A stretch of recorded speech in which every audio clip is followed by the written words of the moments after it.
MDC something kan significantly who feel so kan CM kan chairman MDC le wina sa kan sosokte kan MDC wolte le party ham soite Zirtil tute, MSO soite, Zirwag soite, kan am sipaite.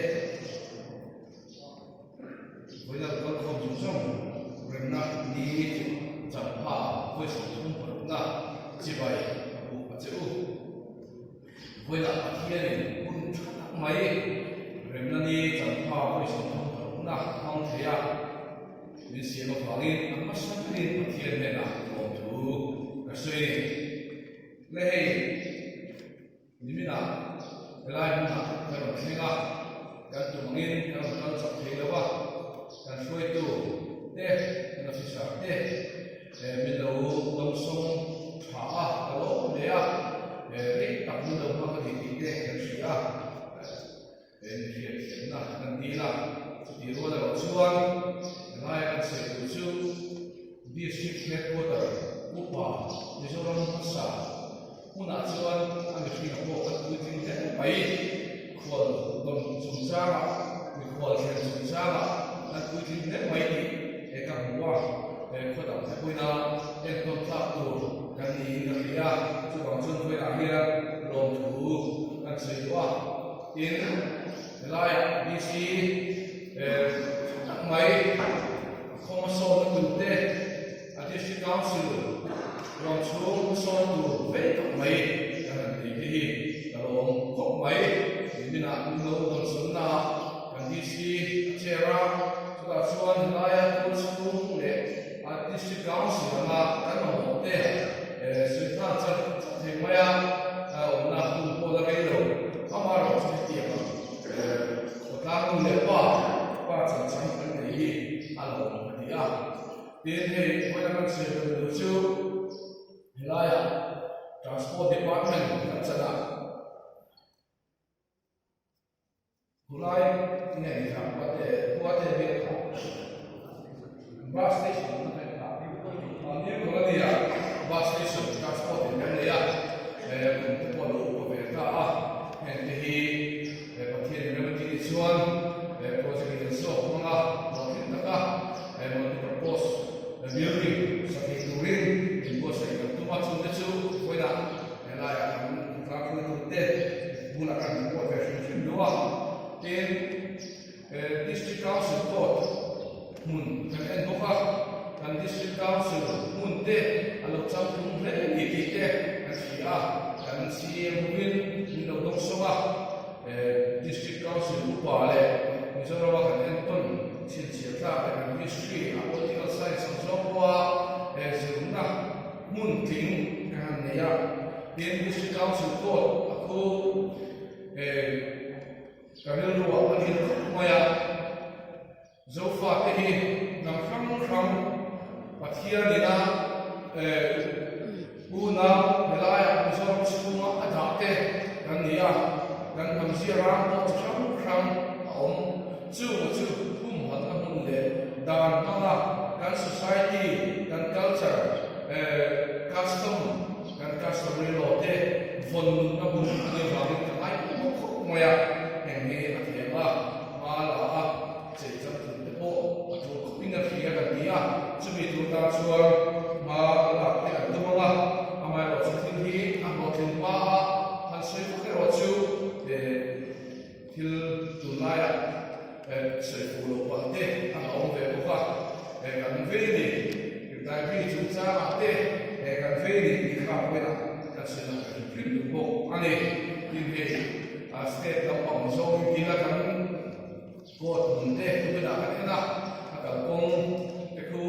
che ka ngai ni ti te na sia ko building sa ta cham kun ta nei turin ya in go sa ya tu na ko se so tam ta la ngai te ya te hi te ma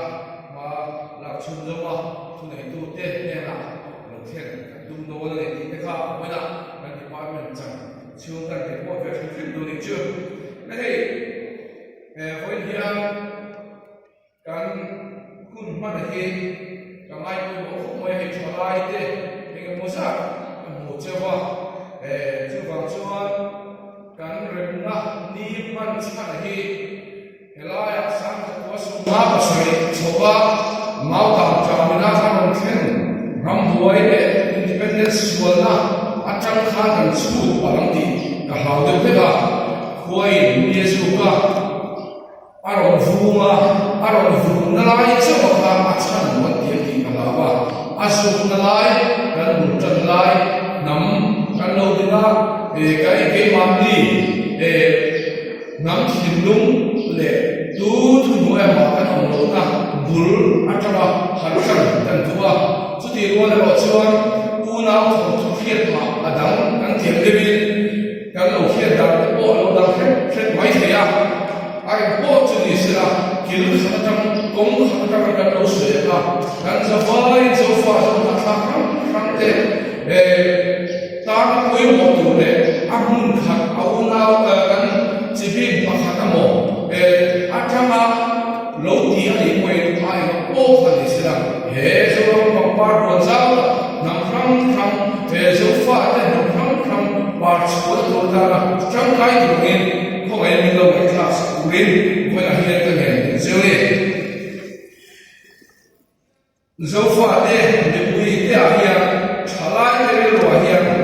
nationalism thì lung bu các ông sầu sẽ là hey chúng mình là các nằm movement hiện rèn na để các ông để ai làm để muốn na ông long na quân sukari anh có sẽ cả hi anh ông cái gì à bên này tu ta bi mà anh em va dấu phạt ta Mizoram school mà chạy thế ta anh em ở đây bên này thì áp dụng sản phẩm bảo na cái đó cái là part from thế medium các tên thu hình chụp anh này chỉ na chú vàng chuan với là hiang em vàng anh này thì anh kia rem nan hi em vàng lo khen nghe thì hi kan khiat la hoi mo khop maya kan ngai ko ma sak hi atu ani he dia ani wang hia voya hian ka thiam to de ka khiat da ang lem atu su de so in han soi de wa ni da ba tu soi tin hi ni so pa ka so ni be ba soi chu na amai lo chu hoi chu da ka ti ta minga hoi ta hin do thi ta ka mi lo ai ta sa ka tu ani cùng gia đình số của là về ở trong thang tu là cái ông nằm muốn thì dấu phạt tiền đang muốn cho là hết thì hôn lại hiền vì dấu là chỉ sang sang tê khang ăn ram chín khang hậu là để à thì chuan vùng mông hồ là ram còn sống cô khang cái bạn đi mà ra tê lại pha tê xây hồ ram tê mà ra tê phải tê tê khang cái căn hung hăng nặng khắp anh ngay thì đâu đấy à thì chuan đi xong đi bắt hung January sáng ngày sáng sớm sớm bắt khắp à phía cái chuan cái trả thì mới buồn để tu thế khang cái khá thui chịu na vàng lên thu này na hình chịu na vàng khang cái điều sát tên sát thiên mới buồn lên còn tu dấu tu thì anh ta mấy cùng mi kha anh dùng mana apa thằng kha he mình nu hiang nu ra pan đi lên mi qua kha anh mất lea he vàng hiền British सरकार nghe khá chủ ta đi chuan British सरकार in thapwiram thoin ma la chu violent kan ti kha dia he mình nu hiang nu ra dang lom lea he violent foi ni na kan ti kha dia với lại kia là sẽ đến lúc kia ắt là do in cái tiền này vào đến cái số các cô ha mình nói chuyện ha ắt là do nó số chú mystery cái con thằng in chặt chém phá cái con này phá thùng anh ấy helai mà sẽ đến đâu chú sáng cái có số thùng vào mà vì số các chú India này Burma làm cái chú domination status à đây Government of India 1935 dan har siyama kum sang was of tum parpa British Sarkar chuan Foreign Jurisdiction Act 1937 amended to Siamin Mizoram le Ramchen Khachu excluded area Pongta Happy Omsia chu Government of India Act 1935 in India Ram and Kolale Roa and Moyakalin Mizoram chu Huam Tirvelo excluded area the in Alosiamta ane excluded area hi niso wa oga sang was muri parpa uneruan press statement uneruan press statement na alan na chuan excluded area chu India Ram full India po dilo Burma Ram po dilo India Raja le Maharaja le Rampo dilo le Turam dam foreign po dilo ehi India apoi mulai chu an mani rowing re na chu an mani ta ani ni helai ka se le chu British in Mizoram outline han chiwang mai thai kan ni in amsia Mizoram chu din doi le harin political party ko din ang thalo ani chuba ka all amite sin lu de pemlu ang thalo Bengal Eastern Frontier Regulation Act ILR kan di mangin din ka ani Mizoram lu tu kechu tu thaiin ILP ang ai pen hi British Sarkar kum sang ko sumli pasaya India aswasan dolkha politics din muna du tharna asia malawai ba chuwa chuan British Sarkar kha kum sang ko sumli parba Mizoram all kram political party din thasa ani British Sarkar India aswasan dolkha naida kram Actually, India onde, Burma onde, East Pakistan onde, British Sarkar moya, omzuya, Crown colony ala, no British independence also white ha, antia. Hetiara aida Simaia, India del Tuchua, India Independence Day, August is of last possibly pasari, Nichuan. Borsa pisa aisola India fekta ta tuma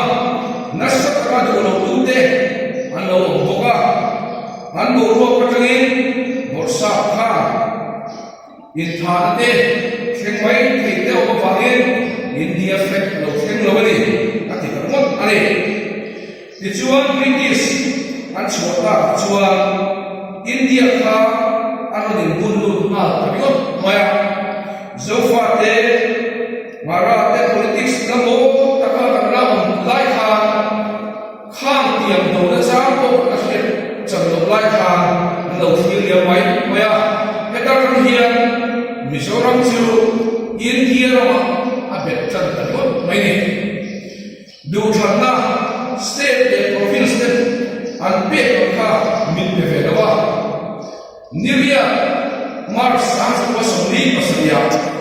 Constituent Assembly in Constitution and Sirtehi Upon to the Chua Chokman Adiam Yen Kuderuan IC Working Committee Lusri Ane Then India Dabul Kubul in Ghana Priabul Achuan Gaini India Kudechuan Kap Ayo Tekotangin India Siam Karantia He Constitution Hi Voyen Sumni Paru Sang Kosumli Le Pakuahian Man Turin Kemani Le Kemani Ani Le Ani Antibok Ani Heta Hian Zofa Te Ayo Kantel Velova Remki Na Tupe O Ante Velo Ani Heba Hian Indian Constitution O Kan Dimasa Chuan but with the constitution the in a big level and for all adi ole helai chang hi hoina ka khom te hian ka hiat thata ka chu zo fa te hi ma dia ro in re chi nam kan ni ti hi ani kum sa ko su ma acha som ru cho han India namni bumle nationalism le culture so far level buna dan million masa pen trong paya vai ho chung lo zira lo thiawa lo mai sala an vai ho som ha te anoi ti chana zozia khiat lo le mari nam da biam chi te an lo chana chuti lai chuwa zo ma cha an sa Kain mata kapten non nuacho boka hemia wangia de owe Mizo National Family Front Jamdo Paul Halodita Heta Dintu Hi Mizo Nam Tilung Putak Vekha Ania Helaya Nation Ti Antoten Sanju so far Mahakam Franti Lord Nam Nation Gandhi di ngaida tumin he nation ahi alo hotel ta ani di chua sa ko so alo ni ba malta alo le chakha Mizo National Family Front chuti topin Mizo National Front ke ni som ni pani sa ko so pakhat zala ude rawin ta ude hokha India le constitution chungchang chu India ko ne na an chen ta a laya atu wi chu du than na pe nirva India ro le ti ran ko chu ani British in the laya excluded area te kan ni ani Mizo te politics a na lo pan le dar hiat che na den serin British Sarkar Swasan Mun on Vermont Khan Kanho Tuten Nandurova Heti Yamani Wahian India MNF Tuju Ai Lozita Uday Khan Non-Violence Harun Delwa Biate Nunao de Torna Adu Lowarin Chakapa Biata Samchina Amai Rosu Tumay Biata Suakumsia Ichuan today hokin machine ati teksan berde ape teksan ber madi nunna da hamin kisen farko khela zofa hakala annun na turin kannam pasal fatha anramuta ani heda hiyanam doya gal kher kowa dual sumutra lo tele lo kuitu de anom boka elai na po kandu le paten nas kadina lo ya has kam te po lo to ka to so lo to pa te po ano ka voida hiera nan nam si pai te mila to no pala di wen voida hiera pin ai dam kadi po ani de chuan ram loi kanu ta a India chuan kan san fo saletna kan sual chu Sarkar ahna insurgency angkin minsuha sekwai te rathom chimle manfang khangne mitha chimi an rodum ta namte lafino te chuwa ramda foreign ramdo ai samai e khan to ka jet fighter tele momna sata ilaro thaka nuna official te ano khata Randu hokte nulate ano thosol boka chumai lin khati lai khoi kha kha hokte ano thaka ration an thaka ni te anna soyom nam te hala chumai lin the special force da chata bai zoro ano mama heda British Ulai wa an mani India me koina Kovela da sebera ni dia seka Mizo mangin agrin oma heda mahia kam takin na an sa pa ram ti lewin anom pa dunang zoram ran uang takin butang isuan kha gun din na kha thang thar thalai sa pe chuan dan ai ko ve khom ve chu mai lewin zo fa ya in chirna deru non tua namdang nationalism kai sana aron tua ma di da nam da niama namdang da sana alo chowa apoi tak set ani kan rakha buai da chara mun ani ta zahir go for koi tu de NGO from de zirlai koi tu de chuan kan nam si pai te kan nam movement leader te ngedin in remna au the tu ren ma atara India Sarkar an debuka kan nam si pai te anu tu te poi kan nam din munle mi pui te torna ngai koin le mi pui te an tana kan be ter te reman du chuan tin kan nam si pai pui tu te kha an lo pom da ani lai ya to fran pui tu te kan sil lai pui tu te kan to mai ko pui tu from te wala la kha achwa voi la hian tham tak te kan fiat thar se ko pui wa firin tu pui kan cha ko ani hey nan ti ni som thum chu sa ko som biat baro pa kha sia wa ya min remna lomong tak sia mi chin thar te puwa mi pui ya loma mi thei chang ten zang khuwa in an lo ani hetiam rem zorama lo bu ani hi ala om lo wang ti hia ani ram noya kama nam si pai te ho tu te an lo ho tha ram kumin kan lo lo ma pa from te kan ni nam si pai te kan lo lo ma cheu tin banar te an lo tar ho ani helaya hian kan soi kai shop du chu MLF na India irna na inuwa ka Mizoram ka UT in munatala state na ba chok tu ka ania district council na UT ang ikum ka sarkar siya dito alabaya UT na ni wachalang interim sarkar dinabaya so diyan ko UT at state dito ka UT MLA rin ha di anito wangin state sarkar dana in buas na kuna interim sarkar president rula bolwai ka nga ngai amia ani eka so interim period ahia ministry ka ngai kher lo te boda soi the ome president rula inda me kha to ani mase nam si pai ka kum som ni ra thom ne na anu te te na ro re la kha moya anu do na bangen an himna safety ya le ani emergency ani siam na hun atante internet ko thing om thena ta interim sarkar kha en ko duren di gram thum pa mai ba India sarkar kha ading India sarkar kha sarkar interim sarkar kha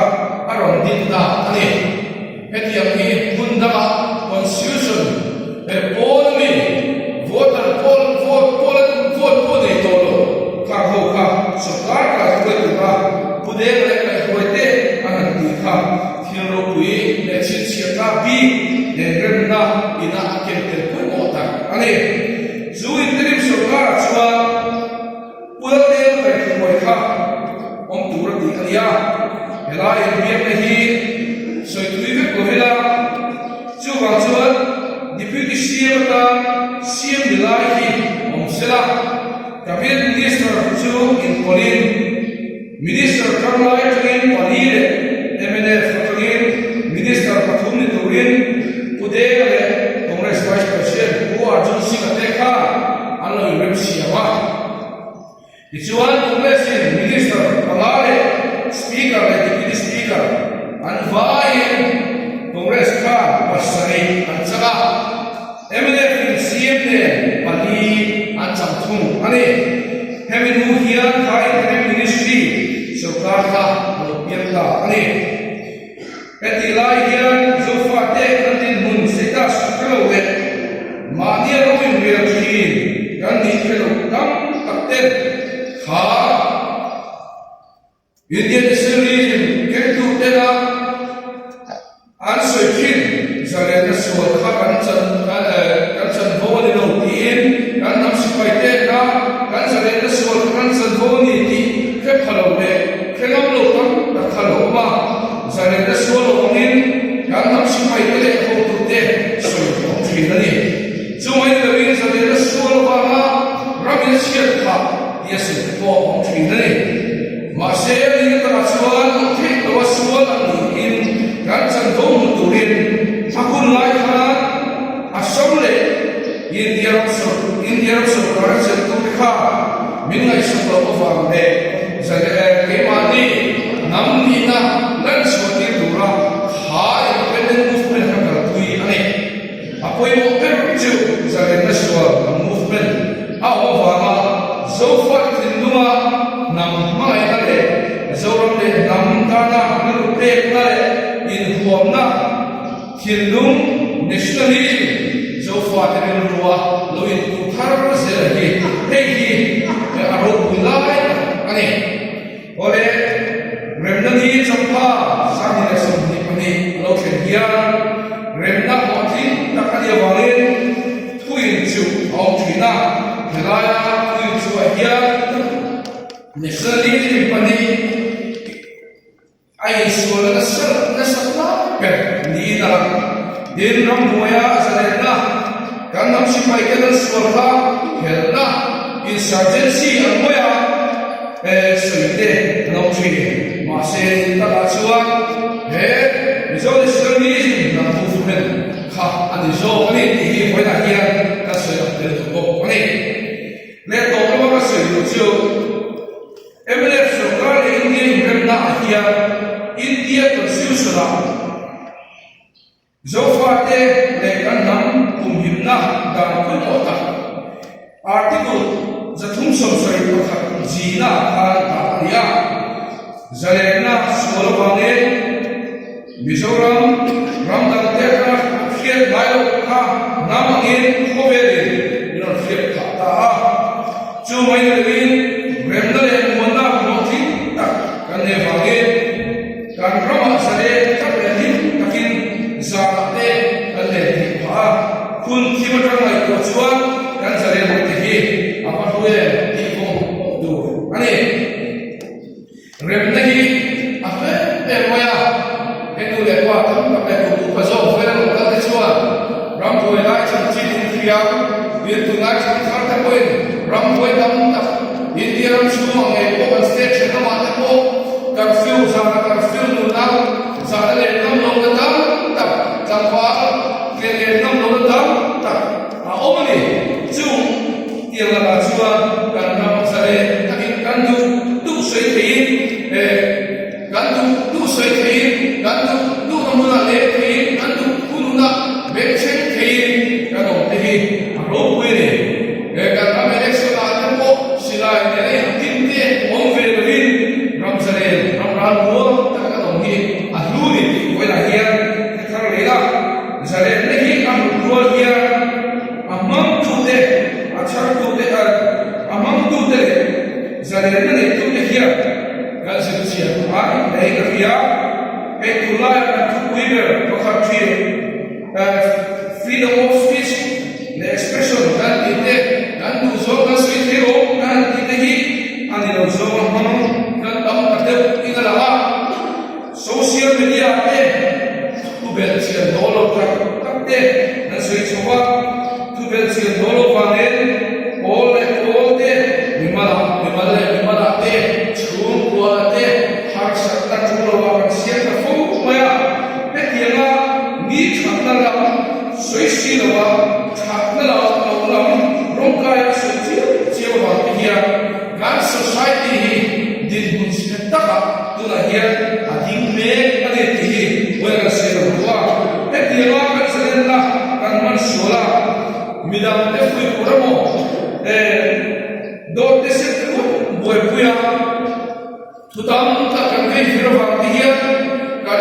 kan mona ta ka hi ram hiom ta ka kan suang ti ano ko bin ta hiya kan ram hi ram san ta so te ku min te to in ke kan pen me ka ramin to te lo kan la ni wa ne har sa kham tu sarkar pe to chuni maso na dan ta pui se la transition stage kunin thak kuna ama chuwang chuan ka ramin kunin huna amo per ke ngai to la ki se ru se moral develop ahi foi la kia kan ma ani kan monom ki zote chachin thar kan khia cha zo hi ache na pam zo na tu de wa chia ta zo hi kan ngai cha cha zo hi te pui da lam chui tu pui malana tu de mo malana cha hi kan enjoy o ma kan support here apoi mo maso na ru din pui tura voi la hian maso na thok tu te kan lo joy o apoi mo khop in ka hia mi te i ke ni ram nu fual ta ram maso nai ta khom maso nai ta ve maso nai ta hian o mai mai a midang te chan do le sin ram pa ngot ngai to man exercise man kan de wa ke ba ni ti tu to che ke ba ni so che ba hian kan ti tu ti mai a hi ko na hi ka mo ni ka pia ale lam zo na se tu ida infrastructure building tak tak te sport infrastructure te tha ni kan nei ma ko hian kan ti thok pen ma sa ta moral ti thok pai kan nei tu na ti se la kan nei tu na ti kan kami kan no ania em cũng so tu hian viru fisel le ngai kula fisel ta le kan pe ta oi mo chumi tu ta chu voi ni ren ni kan man ka oi mo ani ren na hi pakhian te kaya khovel in ren na zia to chuan india sarkar le mizoram sarkar in ren na hi ala bo thing berani ti no me asal chu kan nam si pai te lo tu te rin on na va maria ye ni pui te joy o da va ani bo ka go khan te ngo from te zilai ko tu te mala na va ko ni bo ka he ren ne hi a ru ba ren ne hi a ro pui va ge ke ni ho kia kan chom nu pui mo ani e hi a pa kia tu ve e bo ani le foi la kia na movement leader ke kan nam si pai te kan suwa kan ngai sa za na chi pai ku na me ha rem na si am na kuma mala tu te song chuma lo pu wela hian si thar le ani rem na le mon na mon hi ani je tu ta kan thin nuwa ngai dam na le hiat hiam na midam ma hai na midam te du sak na ne her na ni chang ba voi su tum na hian